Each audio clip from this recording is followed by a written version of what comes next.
بجد كان حلو قوي قوي قوي قوي. هو بجد المحشي بيبقى عايز البرد والسقعة، بيبقى حلو جدا.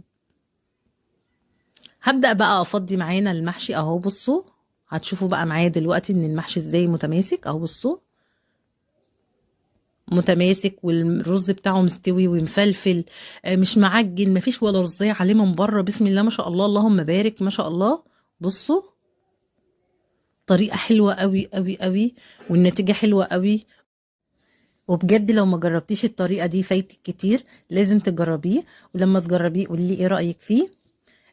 وبكده نكون وصلنا لنهاية الفيديو بتاعنا. ما تنسوش تعملوا لايك وتشتركوا في القناة وتفعلوا زر الجرس عشان يوصل لكم كل جديد، وتقولوا لي في الكومنتات ايه رأيكم في المحشي بتاعي.